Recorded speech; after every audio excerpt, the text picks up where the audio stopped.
All right, good morning, everybody. Welcome to the daily paycheck. God, I'm again like barely awake over here.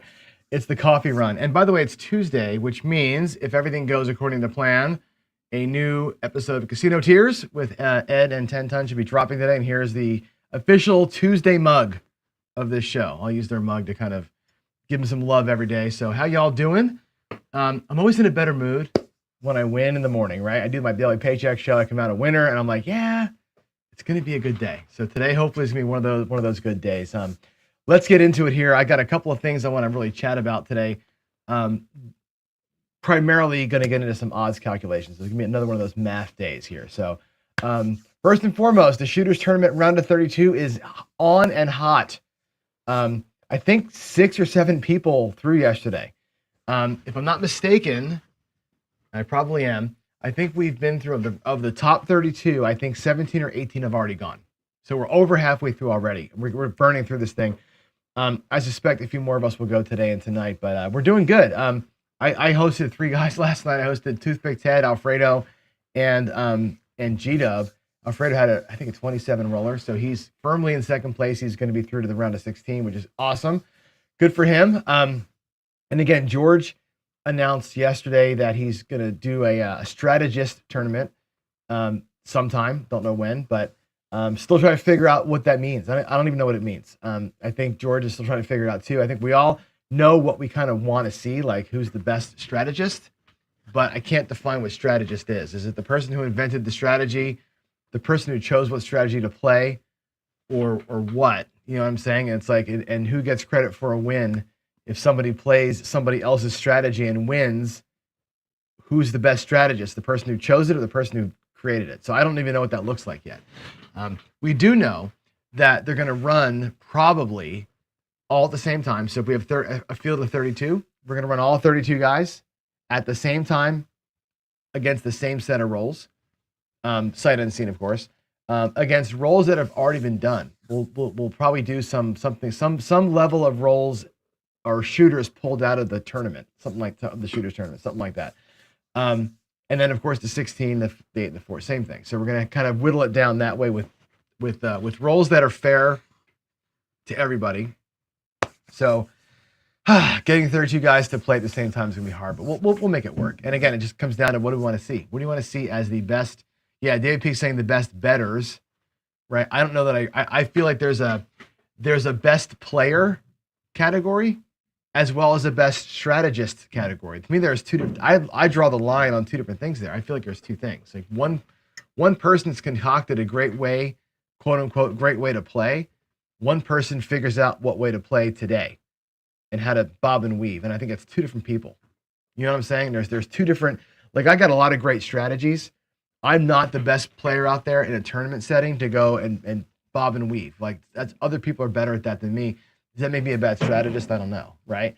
I don't know. We'll see. We got a lot to talk about with that one. But I think I'm glad that we're talking about it. I'm glad that it's actually a thing to talk about. And again, it's just more fun content. To me, it's like more fun things to do, more things to root for. It'll be cool. All right, daily paycheck. I'll give you a recap here on that in a minute. But basically, we won again today. And we're winning. Yeah, for sure. No rebuys, Jen. This is going to be... It'll be 10 or whatever number of shooters out of the shooters tournament. We're gonna pick random rolls or random hands from the shooters tournament. How many we don't know, which ones we don't know, how it's gonna be selected we don't know. That's it. You're in and you're out. You either make it or you don't make it through, right? So that's no rebuys. You're playing a strategy against the 10 shooters you're gonna get. That's it, or whatever the number is gonna be. I think that's what we've sort of settled on. We'll see. Anyway, daily paycheck's going okay. We'll talk more about the details there in a minute. And then after that, we're going to jump into some more math. And I'm going to talk about odds. And, pardon me, not so much strict odds, but we're going to look at the odds of winning a bet and how we calculate that. Because I think some people conflate odds and probabilities. And what I'm going to talk to you about is the odds or the probability that you'll win a bet in a more advanced game versus the probabilities of an outcome happening. There's 2 different things we talked about yesterday and today, so it's going to hopefully we're going to clear that up a little bit. All right, so let's get to it. Looking at the daily paycheck for the month of April We're now up almost 2 grand. We did good. You can look at the numbers here. If I put my glasses so I can zoom in and see that. We've won $5,300, right? We've had, you know, 6 or whatever great sessions and won, almost $1,000 every session, which is awesome. But the one poke, right? We talk about this a lot. This idea of going in big. You're going to win big quick, or you're going to lose big quick, and it's ripping off a Band-Aid every day. As far as making a paycheck, there's 2 ways to look at that to me, and I keep harping on the same ideas here. It's either you're going to grind it out and win. If I'm looking to win $1,000, I got to win $100 10 times, or $25, whatever, 40 times, right? It's hard to do that. Really hard to win small amounts very often. It's hard to do that at a table session, I think. So the bigger bets, getting in and getting out in 3 or 4 rolls, winning $500 twice, way easier, right? Now, that said, it's more soul crushing to lose. As you can see, we had 1 loss. It took a big, massive chunk of our winnings away. You got to kind of take that, right? This is the way the casinos make their money, right? We're not going to win all the time. So you got to outpace it. You got to be like we are here, 80% or more, 75% or more win rate to make it work if you're going to do it that way. Now, the paycheck methodology has always been a lot of little tiny wins stacked up, which I think at table session, I think on the table, I'd rather not fight to make a bunch of tiny wins. Over the course of time, I believe in fighting for smaller wins. Like, I know that it's kind of orthogonal thinking, but that's the way I look at it. Is like, let me get in, let me get out. You don't get up very often in a casino, so when you do, you have to roll, and that's kind of the thing. The amounts that we're betting are meaningful enough that makes sense. I think at small, tiny levels, it doesn't make sense. So anyway, there it is. What else? Let's talk about. Oh, here's the overall. So the overall, we're up 20K. Started with 10, up 20. Doing good. We're not to 100 yet. We're almost there. We're not almost there. We're getting to where we can bet bigger numbers there. We're getting to $5,000 buy-ins, which means the betting can be all black chip, all purple chip, Barney time. Let's build that bankroll. All right, I want to talk about odds. I really want to talk about the odds of winning. And I think this is going to be one of these topics where hopefully this adds a bit of a reality check to your life. And that's kind of what I want to get to. So, and before I do it, we'll remind ourselves of the gambling principles that I hold near and dear, and hopefully you do too, about setting goals, right? Knowing where you're headed, having a good strategy to account for your wins, right? The way that you play, accounting for how you're going to win, how much you're going to win, and your bankroll sustaining your loss because you're going to lose. And how much bankroll do you have? How will you use your bankroll to mitigate or come back or recover from losses? I think your mindset and your discipline are keys. I think walking away from a table with a small win or a small-ish, I don't really consider, to me, 20% to be a small amount of win. But being able to walk away when you're there is an important thing. Today's a good example, right? We won $1,000. I kept 9. I played with 1. Right? That's discipline. That's mindset. That's having a goal, reaching the goal, sticking to the goal, and maybe having a little bit of a run with something else, right? Didn't work today, but so what? We kept our goal. And that's an important thing. I think when you connect all that stuff together is what's a differentiator for me between the person who's going to go to the casino and basically donate more money than they should versus the person like us who's still going to donate money, but we're going to do a controlled donation. We're not going to go out there and just piss it away because we're not paying attention. And I think that's what I want you to do, is pay attention. So in session 3 here, we're going to talk about the odds of winning or not winning. And this is different than true odds, I suppose, right? The true odds that represent the outcome, right? We're looking at the odds of winning or losing a bet. What chance do you have of winning or losing? And it's different, again, than the probability of a thing happening. And we talked yesterday about probabilities of, there are 3 ways to roll a 4, 36 combinations. The probability of a 4 rolling is 3 out of 36, right? That's the probabilities that you calculate there. The odds, though, are different because we're looking at things like, can we roll a 4 before we roll a 7, which means that bet would pay. And there's a little bit of a nuance that I want to get into here. So reminder of this, right? The house always wins. The house always wins. They've got the edge on us. And one of the reasons why, reason number two, is odds, right? Most people don't understand odds properly. And I think once you get your head wrapped around what they are, it's the ratio of the unfavorable to the favorable outcomes. That's it. Okay. Unlike probability, this represents the likelihood of you winning a wager, right? Probability is the likelihood of an event happening. Okay. This is the likelihood that you win a bet. Sometimes it's the same, but in many cases it's different. I think knowing the difference there is a big deal, and understanding how it works doesn't make it so the house won't always win, but it'll make you, I think, more aware. I like to say, put your brain where your feet are, right? Be there in the moment. Okay. So the odds calculated like this: it's the total number of winning outcomes divided by the total number of winning and losing outcomes combined. So it's like, if you take a look at, we'll do an example here, but take a look at like the 4 versus the 7. There's 3 ways to roll a 4, 6 ways to roll a 7. That's 9 total ways to roll the dice that matter to you. That's that second factor there. So if the odds are 0, you never win. If the odds are 100, you always win. Right? We'd love to see 100% play, but there's no such animal out there, right? There's no such animal. A visual that I've always got for odds is this, and this is the way that a lot of math teachers, even in grade schools, teach it this way, right? It's a bag of marbles, right? Think about putting all the possible outcomes in a bag of marbles. And this is a great visual here. There's not enough marbles for us. Think about the game of craps. For the green marbles, let's say there's how many greens? There's only 5 greens, but pretend there's 6 green marbles in there, right? Let's say the greens represent your ways to lose, right? They're the 7s. Let's say that the 4 red marbles in there are the 5s, is a 5, rolling a 5. There's 4 ways to roll a 5. There's 6 ways to roll a 7, right? Pretend that there's 6 greens in there. And the blues are everything else. The blues are the 6s, the 8s, the field numbers, and all that junk, right? What is the chance that you reach into that bag and pull out a number that either takes your money, a green one, or that you win money on, the red one? This is what we're talking about, the odds of winning a wager.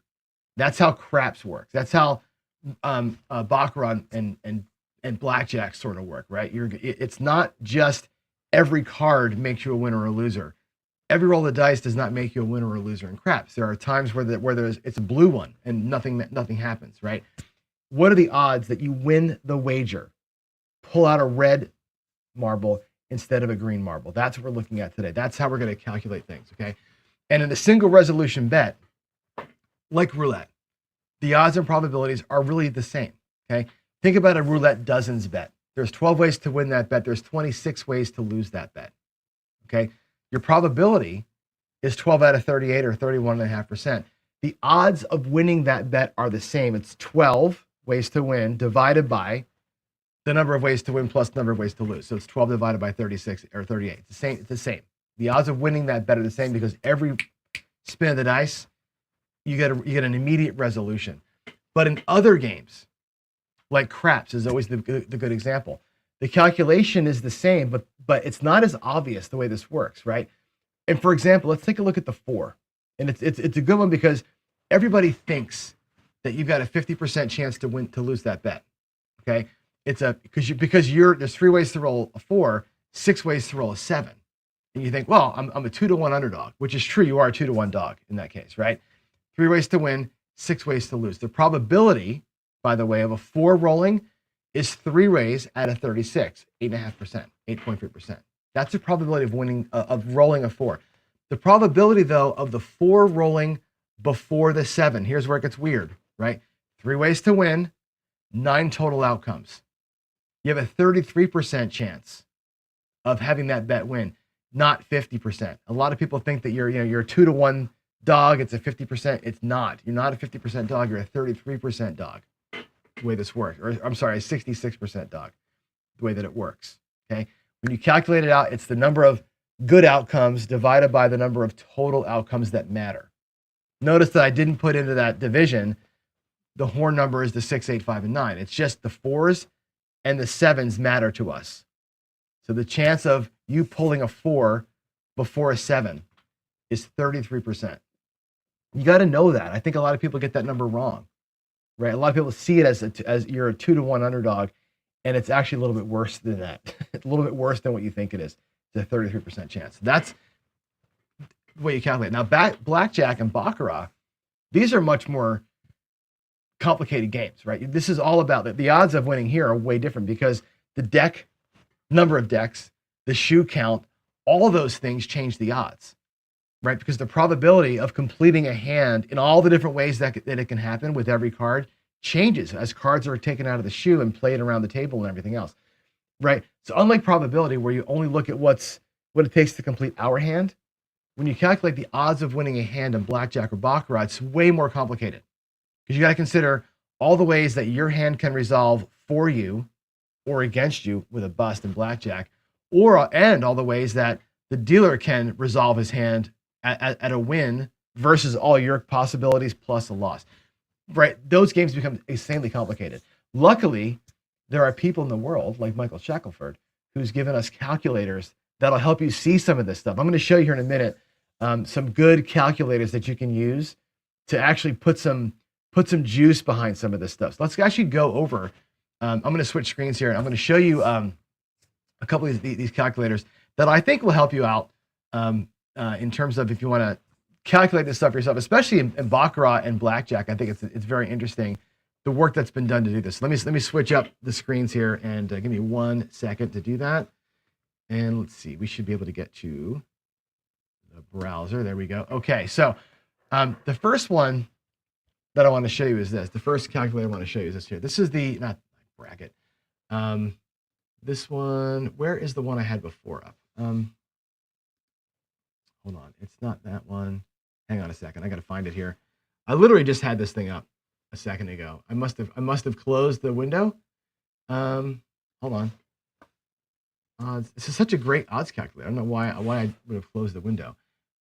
It is this one here, the OmniCal. This is great. This is so cool. This actually, you put in what I said. You put in the number of ways to win, chances for success. Let's take the 4, or let's take a 6, right? There's 5 ways to roll a 6, right? But there's 11 ways or 6 ways to roll a 7, okay? Your odds of winning this bet ends up being 5 divided by 11. Your probability of winning a 6 versus a 7 is 45%, right? And again, the inverse is always true, 54% chance of losing.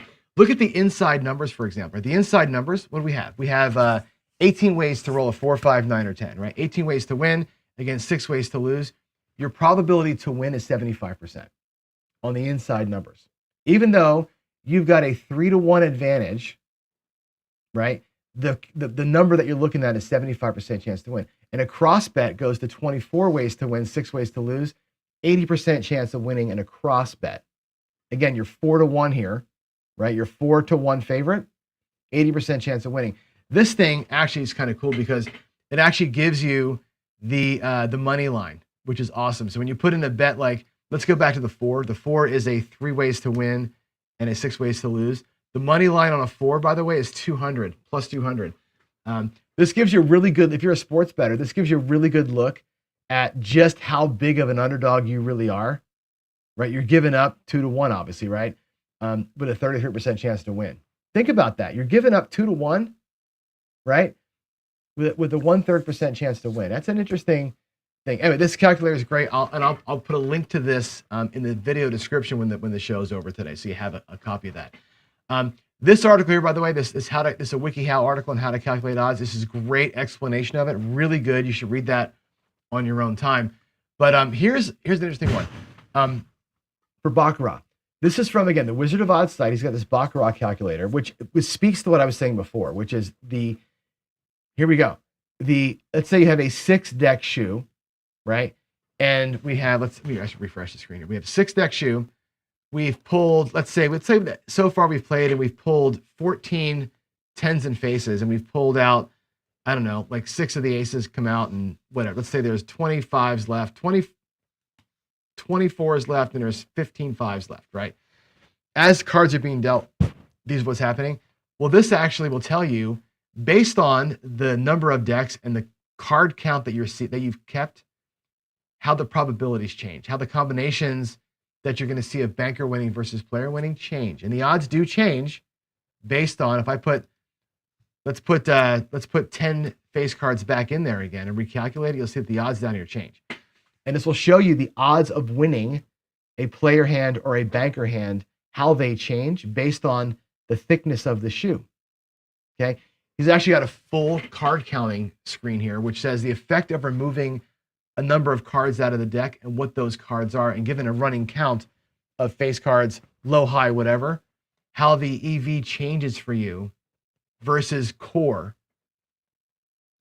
So it's actually pretty interesting how it's not a lot. You're talking about tenths of a percentage here, but this calculator Wizard of Odds gives you a sense of that. And again, the math behind all this is insane because you've got to calculate every possibility of look at this, 49 trillion combinations of banker wins with this card count. You can never calculate that yourself, right? That's why luckily there's mathematicians out there like Michael that do things for us like this, which show it out pretty good. I think that's actually a really cool thing.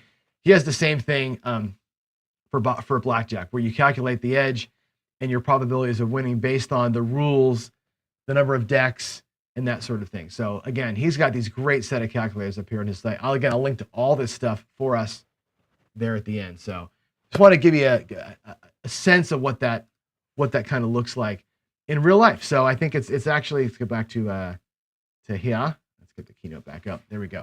So yeah, calculating odds in blackjack and Bach is complicated. There's trillions of combinations to take care of when you take this into account. Luckily, when you play simple games like craps and roulette, you don't got to worry about that, right? The odds are actually a little easier to calculate as we go through.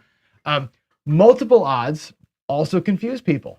And so let's think about how we calculate multiple odds. What I mean by that is the odds of something happening again. In other words, we talk about the 4-10 flip, right? What does it take to roll 4 4s before a 7? You're beyond the fact that you're breaking probability. What does it really take, right? Here's an example of rolling 2 6s before a 7, or hitting a dozen twice, right? Like probabilities, the odds grow exponentially. So if there's a 5 out of 11 chance of rolling a 6 before a 7, that's your actual odds, right, of winning. It's 5 out of 11 squared to beat the 7 twice, right? It's 5 out of 11 to the third power to beat it 3 times. So as an example here, to roll 5 6s before a 7. Now you should, the ratio of 6s to 7s is 5 to 6. To actually see that happen, to see 5 6s before the 7, it's about a 1.9% chance when you multiply it together. 5 out of 11 times 5 out of 11 times 5 out of 11, 5 times is a 1.9% chance of seeing 5 6s. When you see those miracle rolls that we get sometimes, I think I rolled like 11 6s one day out there before a 7. The miraculousness of that is the Barry Manilow special, right? That's a true blue miracle come true right there. It's so hard to pull that off. But you got to know this, right? How do you calculate that stuff out? And I'll give you another example here. Let me go to my other screen. Let me flick back to the hold on a second. Let's flick back to here. I'm going to minimize that and go to this. And if we did something like let's take, am I on white? The inside, or let's take an across bet. The across bet we know already, right? It's 24 ways to win versus 6 ways to lose, right? We know that's 80%, right? If you want a strategy that's actually, I should probably draw it a little bigger. Let's make that a little bit bigger. There you go. 24 ways to win versus 6 ways to lose. And we know that that is 80%.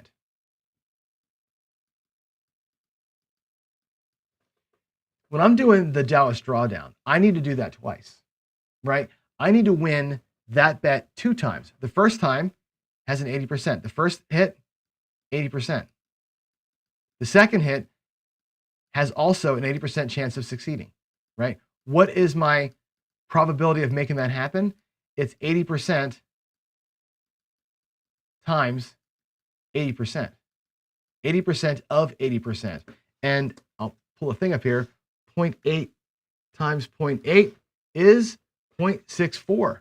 So it's 64% chance that I can pull that move off, right? Now this morning, I did that, right? And then I said, hey, you know what? Let's follow that up. Let's follow that up with the inside press and regress, right? So my third thing that I was going to try to do today was the inside, which was 18 versus 6. which we know is now 75% chance to win that one, right? 75%, right? So I had a 75% chance then to win an inside bet, and I had to do that twice. I'm looking for 4 hits, right? 80% times 80% times 75 times 75. What does that add up to?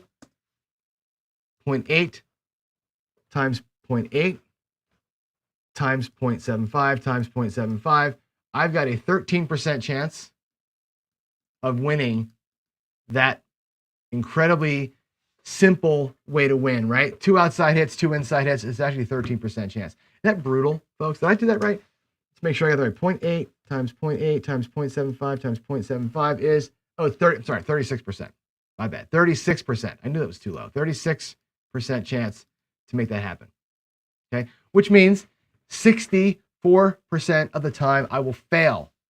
I'll get a big old fat F 64% of the time. Right? Brutal. Right? These things that seem easy to us, right? It's just 4 hits. Become incredibly hard to do when you factor in how to calculate it and how hard it is to get it done. 80% seems pretty good, right?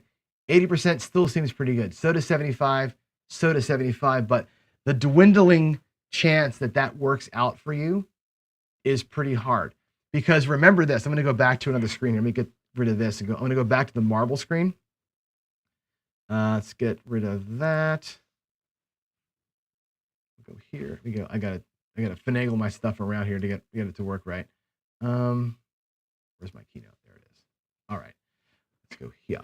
So yeah, let's go back. I'm gonna go wind back here because remember this, when we're doing the inside or a cross bet, okay, and again, this is a great example of it. Again, there's 2 bettors, only 5 greens in there, but if you're trying to pull, let's say you're trying to pull a blue. Let's say that we're doing how many blues? 1, 2, 3, 4, 5, 6, 7, 8, 9, 10. There's 11 blues.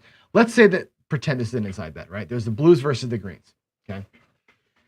When we pull an inside number, right, all the marbles go back in the bag.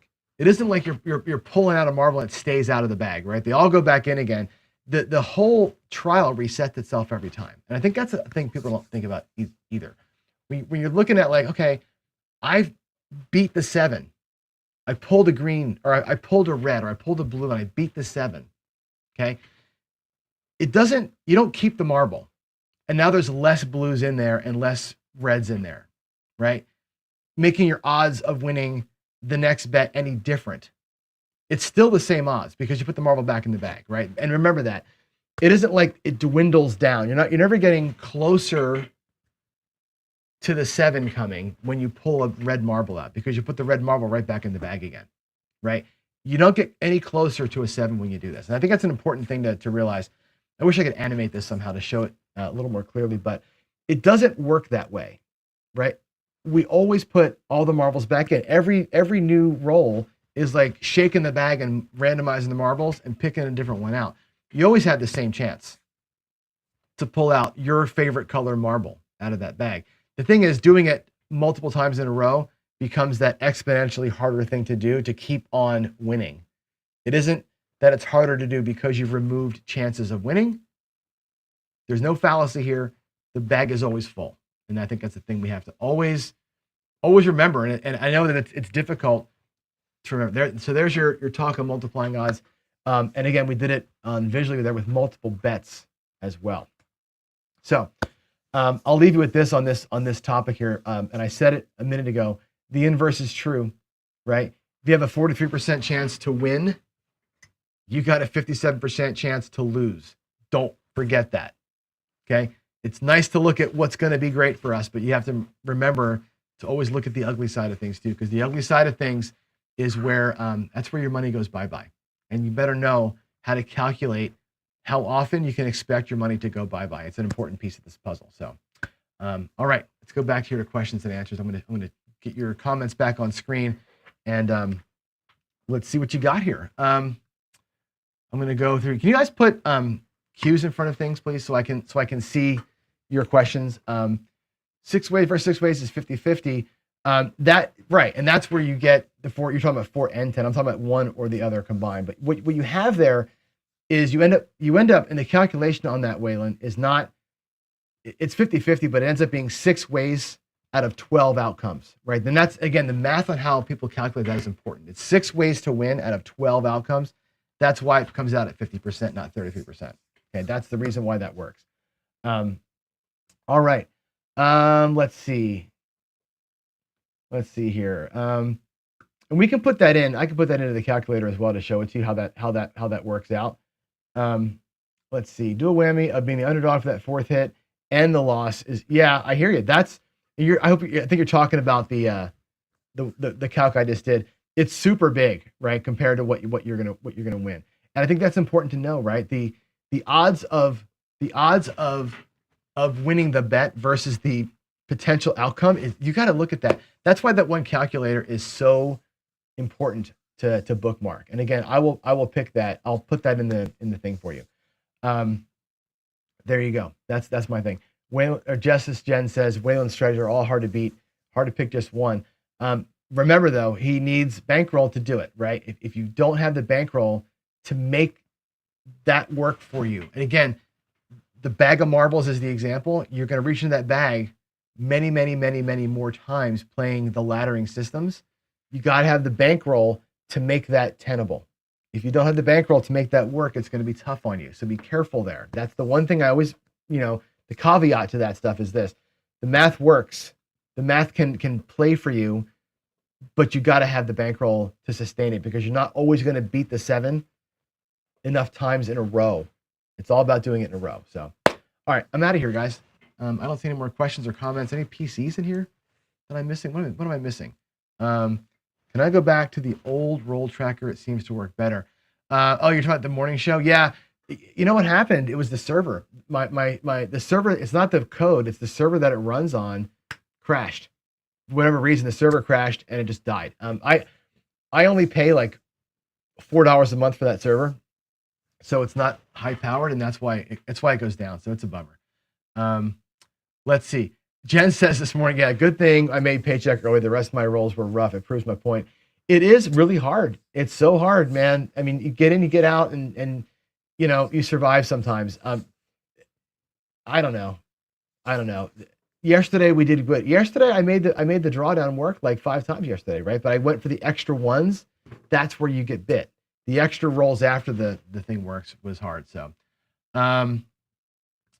let's do it, Waylon. He wants, if a 4 is 33 and 10 is 33% chance, how does the math work out? 6 chances, roll 7.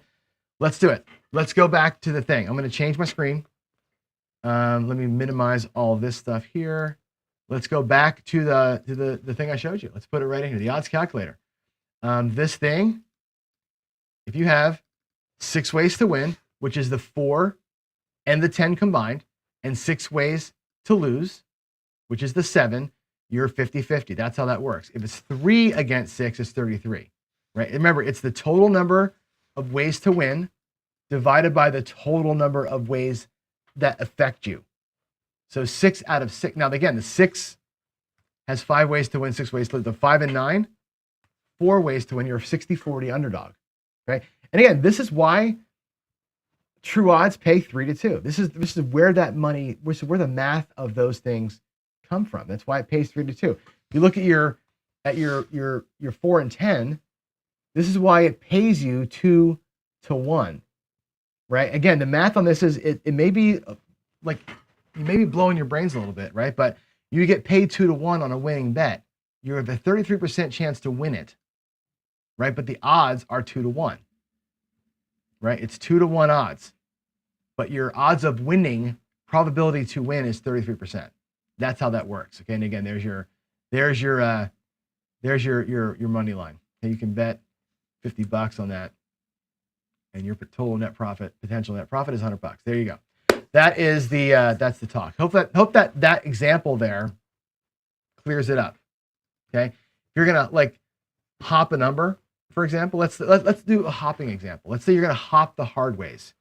Let's say you're gonna bet the 12, right? The 12 has 1 way to win and 35 ways to lose. Well, not 35 ways to lose, right? There's your probability to win on the 12.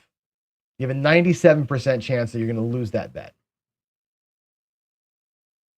Now again, in this instance, the odds and probabilities are the same.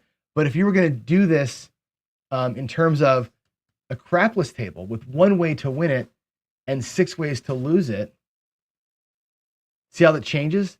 You have a 14% chance to win that bet now versus hopping it. And this is also the reason why it pays the way that it pays, right? Almost, what is that, 5 to 1 basically, right? Whatever that is. That's why it pays the way that it pays on the table. They use this calculation here to give you your payment. This is your look at how likely you are to win the bet. So I hope that all makes sense. This is a great tool to kind of give you an insight into how some of those things work. I love this app for that reason alone. So, all right, let me get out of here. Let's go back over to me, and let's see. We'll put that screen on, and I will. Oh my gosh, go back to Keynote. There we go. Okay. Anything else y'all want to talk about? Anything else? Let's see. I don't see any more PCs. I don't see any more questions that I haven't gotten to yet. Skill says, no, we did talk Skill a couple weeks back about doing it every other week, and we haven't set on a date yet. So I think Jeff's trying to get a hold of you. So can you maybe text him? I think he's got the wrong number for you. So maybe do that. The best way to lay combined with a don't pass bet when it's all the same, right? Remember that it's all ends up being the same on these lay bets. And I think that's a thing to realize. If you lay the 4, right, you're going to lose that bet how many times? You already saw it. You're going to lose that bet to the 4 a third of the time, right? So 3 out of whatever times you're going to lose that bet. If it's the 5 or 9, it's 4 out of whatever times. If you lay the 5, you're going to lose 4 out of 6 times. If you lay the 4, you're going to lose 3 out of 6 times. There's no denying that. The problem is you got to lay the 4 for more than the 5. So if it loses 3 times and this loses 4 times, but for less, you lose the same amount of money. It doesn't matter. It really comes down to how often does that bet lose for you. And the 4 will lose on a lay bet less often than the 5. So if you're going to play a short game and make 3 don't pass bets the entire day, I would lay the 4 because you're going to face that beast less number of times. But over time, doesn't matter. You'll lose more money less often versus losing less money more often. It ends up being the same in the end on the lay bets. It's just about how you want to play that day is what that comes down to. Okay, PC from Dan. When you are talking about multiple bets to win in just one can be a disaster when one loss happens, how does that affect the decision? It's your risk appetite in that case, right? Again, think about what I said. You have to win. Let's go over here. To win $1,000 with $100 chips, right? You've got to win $100 10 times. Okay. So what are the odds of that happening? What are the probabilities that you can win 10 bets 100 times? Or $100 10 times. That means 10 net bets of beating the 7, because you could win 2, lose 1, win 3, lose 2, and kind of bounce around. In the end of a grind, you have to have won 10 more times than you lost to make that work. And the odds of everything happening, so let's say you lose the first bet, now you got to win 11. You lose the second bet, now you got to win 12. And those odds get increasingly hard to get to. Whereas winning one bet one time, your odds are more pure. It's a more one time and I'm out kind of a thing, right? There's that video that I put out where the guy, one of the best videos I've seen on this topic, where he talks about people playing roulette, and one guy puts $100 on black. Okay, one lady has $10,000 and bets $1 on black. Right, she never wins the $100. Right, never wins the $100 by doing it that way, because you have to win so many bets. You can't get there. It's impossible to win. Even a guy with $1 trillion betting $1 at a time never wins $100. Whereas the other guy that just goes $100 on black has a 50-50 shot of getting it done. Basically 50-50 shot, right? That is an eye-opening video. And again, I'll link to that for you again in case you missed it. That's a great video from a math guy. He explains it so well, and you go, That's the secret. Like, not the secret, but that's one of those eye openers. You go, you know what? That's why John is now going a $2,500 across. I'm not trying to go out there and grind out $50 50 times. I'm just not, right? To make a paycheck. You take that crack at it and you go, I can do this. I can do this. I'll take the loss, but I'd rather have that better chance to get it done than never getting it done, right? And this is why JB and other math guys tell me that I'm nuts for the paycheck style of play, where I'm doing that over days. I'm saying I'll take a tiny win. I'll win $100 100 days in a row, and I'll get to 100K. They're like, you're never going to get there, because they know the truth. The truth of this is you cannot do that, right? What I'm doing in the paycheck, a 10%, 20% win every day forever versus the gigantic losses. It's like the lady who's trying to win $100, $1 at a time. You can't do it. And that's why they say, we'll sit back and read our popcorn and we're going to watch John fail. Okay.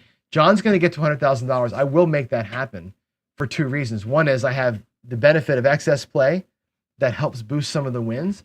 Some of my wins are more than my goal, and I'm currently at a good win rate, right? So if I can maintain the win rate by playing ways that mitigate how often I have to face that bucket of marbles or that bag of marbles, right? And I'm winning more than I ought to in terms of the dollar amount, and I get a couple of bonus wins in there. That's the way that it gets done, right? Pure just percentages, it'll never work itself out. So there's your answer. I hope that makes sense, Dan. That's why the decision gets made in that way. So let's see. I don't know what Crapsy shows skill. I have to see it, but that's, again, you got to look. We can go to the table. Do I have time to do this? I don't have time. I remind me tomorrow. We can do more of this. But yeah, if you, again, I can do a really quick one. We'll go super quick, and I'll show you what I'm talking about here. And again, this is, you got to look at this from this standpoint. Okay, if I lay the 10, let's lay the 10 for $60, and we'll lay the 9 for $40. 9 for 40 to win 20, or to win 30, 60 to win 30. Okay, they're the same reward for different levels of risk, right? This bet, $60 lay 10, and again, we'll take the VIGs out of it. The VIGs, for the sake of this discussion, we'll take the VIGs away, because they're the same VIG, so they cancel out, right? You're going to lose $60 how many times? You're going to get planked by the 4, right? 3 times. So you're going to lose 60 times 3, which is $180. You're going to lose the 180 guaranteed 3 times. Losing more a couple times. Now here you're going to win for 40, right? How many times will you lose the $40, right? 40 to, or I'm sorry, it's 40